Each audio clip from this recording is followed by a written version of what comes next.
2.1 because we've made a lot of updates and revisions on how to live off the grid a little bit, how should I say, with some more conveniences and some upgrades. So here, let me take you on a tour. First of all, we have come over here to our gray water treatment.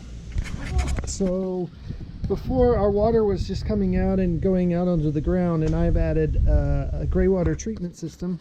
So our sink water comes out and then it gets filtered down through layers of sand, charcoal, rock, layers of sand, charcoal, rock, and then you can see at the bottom it comes out, and it's a little bit more purified, and it's good for the plants around it. We've added some rocks and some plants here.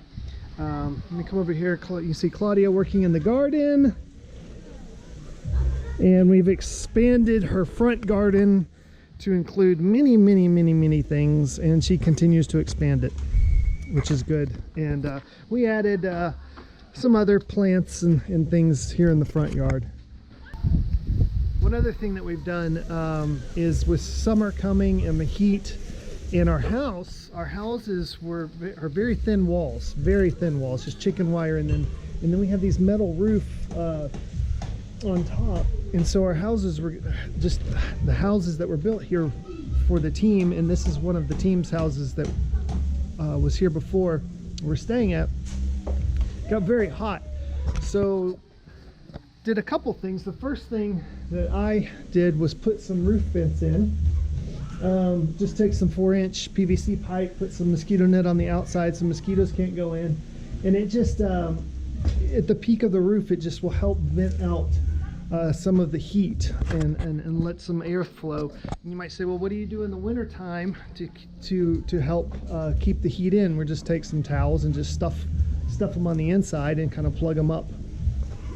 So the next thing that we did, which is helping a whole lot, is painted the roof, the metal roof, white. And this actually makes it to where you can touch it and it does not burn your hand. I think it's lowered the temperature at least 7 to 8 degrees Celsius, which is almost like 15 degrees or something, 20 degrees. It's amazing how much cooler it is. So here we are in the backyard. This is one of the new additions that we have. It's our chicken coop, and we just basically made it. This is all wood from the bush. Just took a shade cloth and took one piece of metal roof, and we have our 2 chickens who are going to give us some eggs someday pretty soon. And that's one of the improvements. We took an what, Anastasia? Yeah? Okay, I'll come see you in just a moment. Yeah, I will. One other thing we have done is we've taken and put rocks here along the edge of the house like we did in the front, and what that does is it's very windy for about 2-3 months, and so the sand was blowing away from the foundation, and so it allows us, I went and got some sand, put some sand, and it allows the sand to stay up against the foundation now and not undercut it as much. Another big improvement, we have a compost pile that we've started, and then this by far is the biggest luxury item that we have. Let me come into our bathroom and come show you. Voila! We now have the ability to take hot showers. So this is a portable instant hot water system. So it runs off of gas, like propane gas. I've connected it to our tank, which we have our solar pump, so I could pressurize water.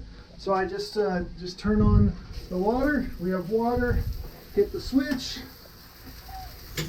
Boom, and we have hot water that we can take a shower with. So it has made life 10 times better to be able to take a hot shower. I also was able to run a light.